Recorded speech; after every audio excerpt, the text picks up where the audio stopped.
Thank you, everyone. I'd just like to also acknowledge the traditional owners of custodians of the land that we're gathered on today. So we're going to spend about 7 years of research, and this is research that we conduct with our academic colleagues, but also in close consultation with clinical services. So just so we're all on the same page, when we talk about parent-directed aggression, what we mean is physical and non-physical behaviours that are directed toward the parent. So most of our work and work that we're talking about today focuses on the younger cohort, adolescents, but predominantly children. And so when you're listening to what we have to say today, a lot of it is more applicable to children, but of course those children become adolescents. So the majority of our early work is focused on thinking about what we're trying to work out what the functions of parent-directed aggression are. And so what we found is typically the motivation will fall across three different functions or motivations or reasons. So first, you probably heard of reactive aggression, work out being used a lot. Today, it's that hot kind of the young person is quite angry. It's very emotion driven, and it's in response to some sort of provocation. We also found in our research that there are what we call proactive aggressions as well. And if reactive aggression is hot aggression, and proactive aggression is cold aggression. And this is not necessarily emotion driven. This is aggression which has some sort of tangible or instrumental use for the young person.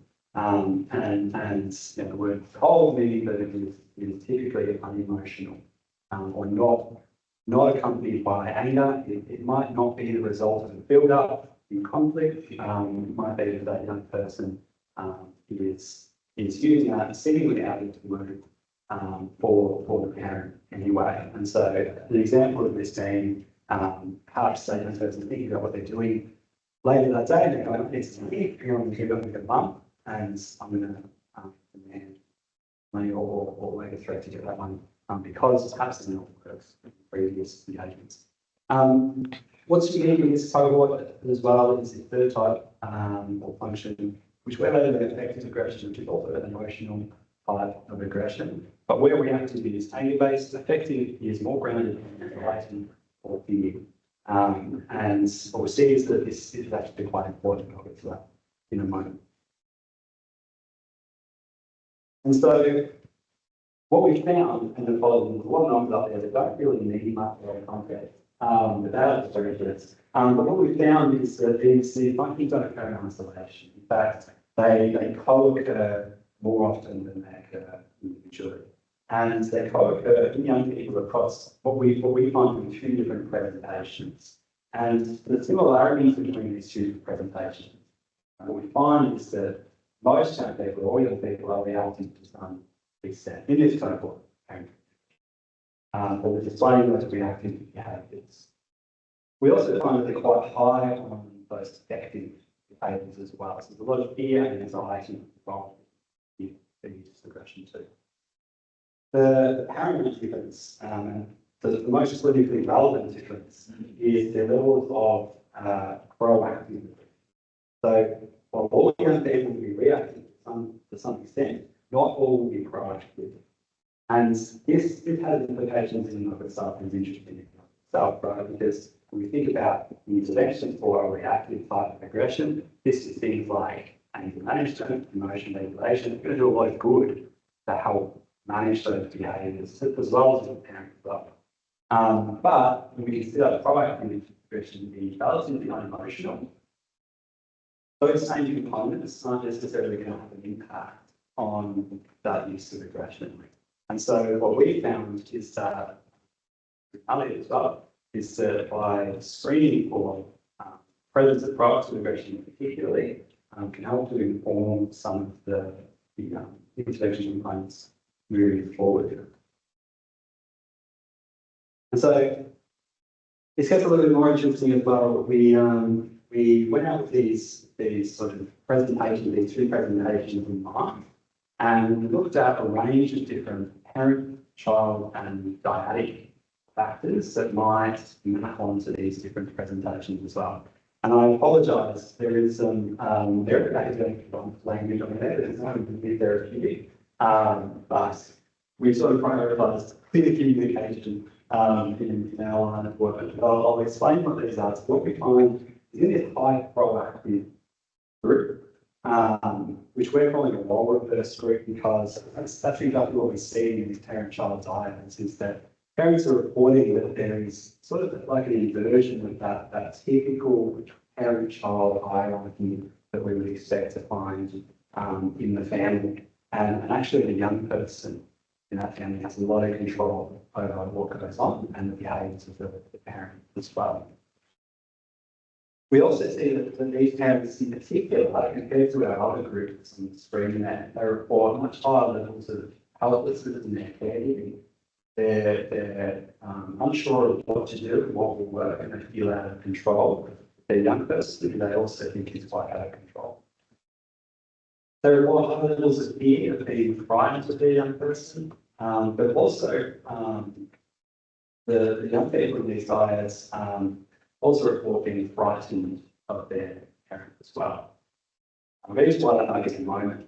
On the note of these young people in these high proactive dyads, we find that they possess higher levels compared to our other groups, compared to those that don't experience any progression of what we call domineering traits, which is again a really bad word for that. But the alternative is much better, which is we find that they've got higher levels of these callous and unemotional traits. And what we will be before in some other presentations, what that means is they have much higher deficits in a much harder time experiencing insecurity. As we get to our low proactive group, or which we're labeling our high conflict group, where that parent is actually, and compared to that high proactive group, we're reporting that they're relatively in control. They feel relatively in control of the young person, but perhaps there's an over control there, where there's behavioural and psychological control, we might call intrusiveness as well, not respecting boundaries or the individualness of that young person. And there's playing really high levels of supervision and monitoring as well. And so we see as well that the interactions within these dyad types can be quite different. And I'll probably have a high complex group here. So what we see predominantly in this group is this mutual hostility.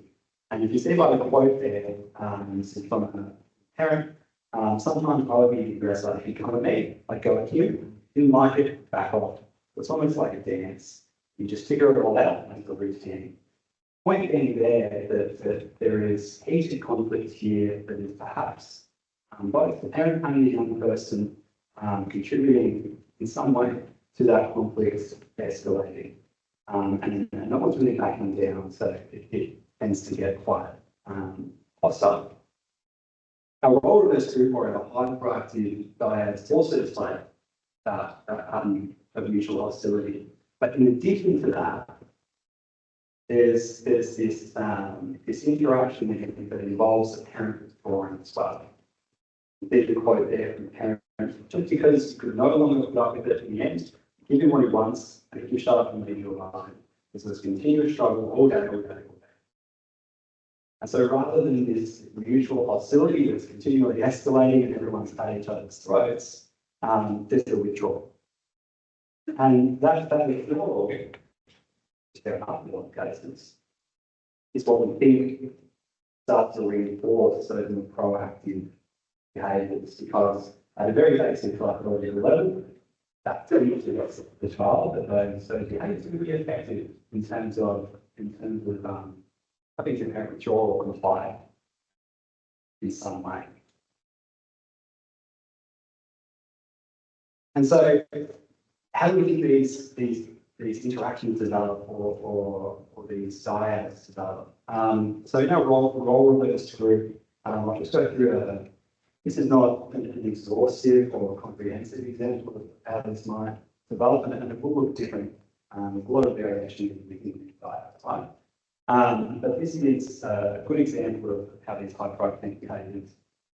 So we know from further research that we've done in this hyperactive group that parents who have experiences of childhood maltreatment and trauma are overrepresented in that group compared to our overactive group. And everything that we didn't go through it, but everything that was gone through this morning around the effects of trauma on the brain, the development, on how we think and how we feel in moments of conflict is not only applicable to the young people in these situations, but it's also applicable to the parent, and particularly in these dyads. And what we find is that when parents are stressed, they revert back to childhood attachment system a lot of the time. And if that attachment system holds trauma, then that can impact on how consistently they can, or the capacity that they have to meet the needs of that child in a consistent way and be responsive. And so we see a sort of an inconsistent response. Sometimes there's warmth and love, and sometimes there's withdrawal, and sometimes there's hostility. And for a child, of course, that's a difficult situation to manage when your parent is like dependent on for meeting needs. And so the other thing that we find in this group is that, again, others have spoken about the overrepresentation of young people with neurodevelopmental conditions in this population. What we find is that those young people, particularly with autism, are overrepresented in this role of hyperactive group compared to the overactive group. And why that's important is because one of the I guess central characteristics of a lot of autism diagnoses is this intolerance of uncertainty or preference or routine and stability. So we have a parent who is relatively consistent and a young person who has a need, a particular need for consistency, then that's going to grow conflict. And we find that those children have the aggression to try to take control of that caregiving response. I use control not in a coercive control kind of way, in a developmental way. Take control of that caregiving response to try to make it more consistent and have their needs met more consistently. And then that plays out in this. And eventually you have that withdrawal, and the young person starts to go, okay, this is how I control my environment. This is how I get my needs met in this context. In our low proactive group, again, we may also see parents to trauma in this group as well, but because again, I've included that. We might have, for example, a parent with highly affectionate sick, which could potentially from trauma as well. But we know this is the predictor of those behaviourally controlling approaches to parenting, that perhaps there is some over control. And again, this isn't blame anyone, right? This is perhaps the parent adapting with best intention. But as that child develops and they start to express their need for autonomy, as all children do, that starts to interact with that over control. And then naturally that starts to generate conflicts. And in this case, rather than withdrawing, that parents have maintained control, but there's because of that, there's a lot of conflict over time. And so I'll hand over to Ashlee in a moment to talk about the implications of what we're doing time going. So what we know just quickly is that these hyperactive dyads, they're less common in our community samples that we collect. In our clinical samples, they're far more common. So I imagine that this is a presentation that a lot of people in this room will come across. The age of onset is typically earlier as well compared to our proactive group, around 6 to 7 years. And we're strong advocates for the fact that all this great work that you're doing would be even better in childhood as well. They're higher risk in that we see that the behaviours are more severe, there's more risk of injury, they're more frequent, and because of that, there's more diverse needs for intervention. Whereas our low proactive group are more common in community samples, perhaps less common in clinical.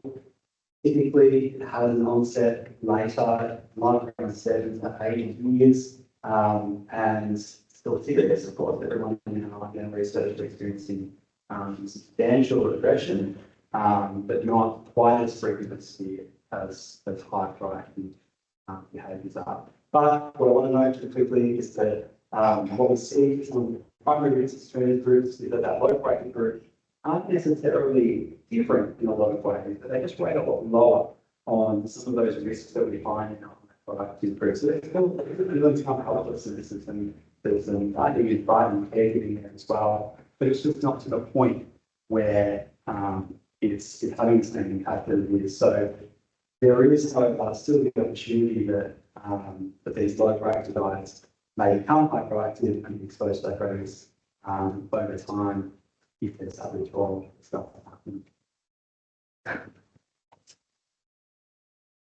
Okay, so I just want to start with a few caveats around these implications that I'm about to talk about.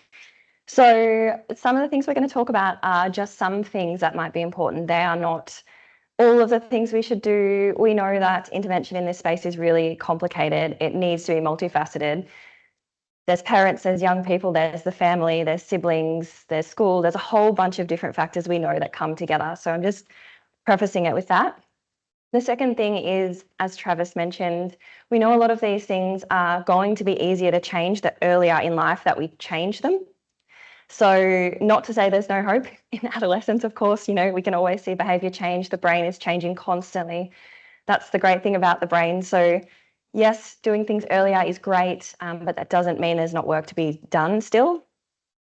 And a lot of the implications we'll talk about, what we've talked about here is dyadic. We're talking about something that happens between the parent, the caregiver, and the child. So it's two people, regardless of kind of what dyad type we're talking about. It's very hard to take one person out of that dyad and work with them and see those really long-term positive changes, because there's two people who have a role to play, whether that, what that role looks like might vary, but there are two people that really need to be worked with in order to see some ongoing change. So if we start with the low proactive group, so we've got these parents who are feeling relatively in control, but they might be being a little bit intrusive, but they have kind of supervision over the child. So things are, they feel relatively in a good place. What we might like to do here is consider something like parental sensitivity training. So what we're focused on is trying to get the parent to see that the child is independent of them, that the child is going to develop more autonomy as they develop, and it's important to allow them to have that autonomy and to try and support the parent in understanding that. Because as Travis mentioned, some of that control of the child can come from a place of the parent's own trauma, their own experiences, and they feel as though that what they're doing is actually to protect the child in a way. Being over-controlling, being intrusive is actually, I'm trying to protect them, but what they can't see is that the child also needs autonomy. And we know that, one of the key, or two of the key predictors of intrusive behaviour from a parent are low self-esteem and perfectionism, again, which might mean that working with the parent on some skills as well around kind of building up their own self-esteem, working on some of the stuff that is going on for them is going to be beneficial. So really working with both parties. We also know that because this is a high conflict group, there's a lot of negativity in the relationship generally. So it's important to work with both people to figure out how can we move on from the conflict and repair what's just happened. And this is just an important relationship skill in general. It's talked about in adult relationships, in family relationships as well. So how we need to develop skills around repairing relationships after conflict and being able to have some more positive emotions within the dyad. So it's not just one big negative interaction all the time. The third is, in this group, we see lots of power assertive discipline being used. So I guess threats to harm, more kind of leaning towards the corporal punishment type parenting for whatever reason. And so really helping parents to shift their behavioural control kind of management. So moving towards more sensitive practices like positive reinforcement, empathy, trying to reason give reasons and explanations for the boundaries that they're setting. What we don't want here is parents to go from kind of one extreme to the other, and I'll talk about that in the next group. There's a balance. You obviously need the boundaries to be held. You don't want to go too far that you're withdrawing away from the parenting, because that's when we end up in the high proactive group as well. So that's important. And the last is helping the young person to regulate and manage their anxiety. So we saw from the slide where it had the proactive, reactive and affective. We know there's lots of anxiety in both of these groups. And so we see it we see it in reactive aggression, we see it in affective aggression, where the young person's acting out of anxiety. If we can help them to regulate that anxiety, that's going to be beneficial as well. I do just want to note actually here as well, something Travis said, and I will just note it here again for this particular group. A lot of this work assumes that both the child and the parent are capable of engaging in this kind of work. And what we know, and we've heard about this morning, is that when children have experienced trauma, it's really hard for them to use the front part of their brain to learn skills, to implement them when they're under threat. The same is true for the parent. If we've got this intergenerational trauma, the parent is equally experiencing some of those same factors the child's experiencing, unable to use that part of their brain, unable to engage in intervention that requires that part of the brain. So there's something here as well about determining, are both people in the dyad ready to actually engage in intervention? Running out of time really fast. Okay, so for this high proactive group, coming back to attachment, we talked about attachment. It's been spoken about a lot today. What we're looking for here is increasing the responsiveness of the parent to the child or to the young person. So really building that safe relationship back, actually showing the young person that I'm going to be there when you need me to be there, and doing that through consistency of responsiveness. Again, we talk about shifting that behavioural control. So in this group, Travis spoke about this switch between kind of the power assertive, like trying to put boundaries in place, then the switch to withdrawing. That inconsistency is really unpredictable for a young person, especially who've got kind of more complex needs around trauma or neurodevelopmental conditions. So really working on that middle ground of trying to be sensitive and in giving discipline or in setting boundaries, but being mindful not to kind of go too far either way. Making sure we're working with the parent, as I mentioned, there's lots of stuff often happening for the parents in these situations as well. So making sure they're ready and able to engage. They're not going to be triggered by the young person's aggression or violence in a way that kind of means they are in a space where they can't regulate themselves. We can't co-regulate if we can't regulate ourselves, right? So really important. The dog agrees. Emotion regulation, again, this group is still reactive. They're still engaging in that in the moment hot aggression. So they still need emotion regulation skills. They're still anxious, just like the other group. So again, still need to work on the anxiety that they're experiencing, and also self-affirmation. So there's some literature that says some of these young people might be using the aggression to feel better about themselves, about controlling their environment, finding other ways to help them feel better about themselves that don't require violence and aggression, and of course investigating neurodevelopmental conditions that might be occurring. We know that these are kind of common across the samples that we're collecting, and that obviously the work you're all doing as well, and callous unemotional traits, because parental warmth and involvement are two things that can really help when there's callous unemotional traits as well. So those are just other things that might be relevant. Thank you. So we've spoken a lot about differences between these dyads, and more important, that I think the common thread between them is also really important. And what we find consistently is that, you know, no matter how we categorize people into different profiles and whatnot, the common thread is that the young person is experiencing substantial anxiety. And this can start very early in life. And we find high rates of anxiety disorders in samples that we collect. And we also see high rates of affective aggression, no matter how we dissect or split that data up. And I guess the important point here is that once it gets to adolescence, right, this can look like attitude problems. This can look like a pervasive need for control and these sort of these character-related facts. But actually, it all stems back to very innocent origins around being unsure and being or trying to take control or create consistency in an environment that might be hostile and also incredibly unpredictable and uncertain as well. And that can look really different across different families. But that's just what I'd like to finish on. Thank you.